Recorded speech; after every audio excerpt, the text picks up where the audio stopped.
Britain is not a country where destroying public property can ever be acceptable, a cabinet minister has said, as Conservative MPs vented their frustration at 4 people being cleared of tearing down a statue of the slave trader Edward Colston.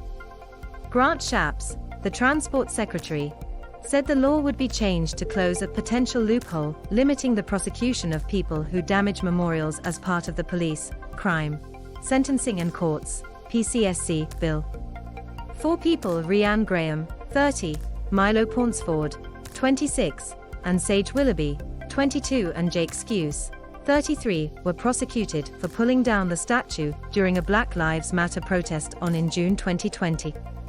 A further 6 were given restorative justice outcomes and ordered to pay a £100 fine, undertake unpaid work, and fill in a questionnaire about their actions. Shapps said the PCSC bill would ensure that people can't just go round and cause vandalism, destroy the public realm, and then essentially not be prosecuted. Grant Shapps. Photograph. Tayfun Salk Azuma erects the Shutterstock.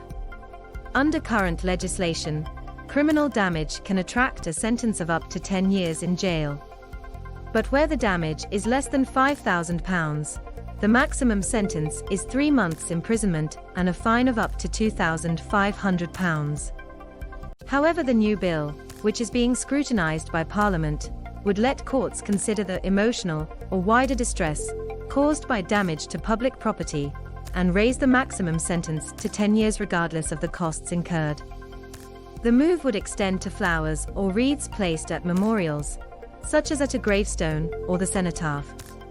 Shapps avoided contradicting the jury's decision, acknowledging that they had seen all the facts, but he added, as a broader point, "I would say we're not in a country where destroying public property can ever be acceptable.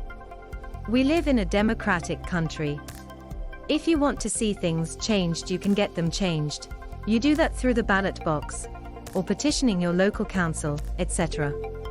You don't do it by going out and causing criminal damage. We'll always be on the side of the law, and when necessary, we will fix any loopholes in the law to make sure that's always the case." Robert Jenrick, another Tory MP and former cabinet minister, tweeted, "We undermine the rule of law, which underpins our democracy, if we accept vandalism and criminal damage are acceptable forms of political protest. They aren't.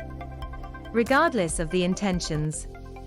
The view was echoed by other Conservative backbenchers. Lee Anderson said people should not use mindless thuggish behavior if they were offended by a statues, and instead use the local democratic process to have them removed. Tom Hunt, a vice chair of the Parliamentary Common Sense Group, said he was deeply concerned by the precedent set here, warning it could give the green light for all sorts of political extremists to take matters into their own hands, shun the democratic processes for removing certain statues, and to ransack our past. One of the defendants, Graham, denied that toppling the Colston monument set a precedent for people to start pulling down statues. Speaking to Good Morning Britain, she said, "I completely understand people's concerns, and I really don't think this is a green light for everyone to just start pulling down statues. This moment is about this statue in this city in this time. I will leave the fate of monuments in other cities to the citizens of those cities." Elsewhere, the TV historian and author David Olusoga, who gave expert evidence for the defense during the trial, said the verdict showed that the jury were trying the case of the evidence and not the culture war around it. Speaking to Good Morning Britain, he said the jury had considered the information directly rather than through tabloids, or journalists, or politicians, enabling them to actually react to the evidence rather than to the culture war drumbeat that is built around it. He continued, "Most people don't understand the details of this history, of this statue, and the long campaign to have it removed peacefully. That statue standing there for 125 years was validating the career of a mass murderer.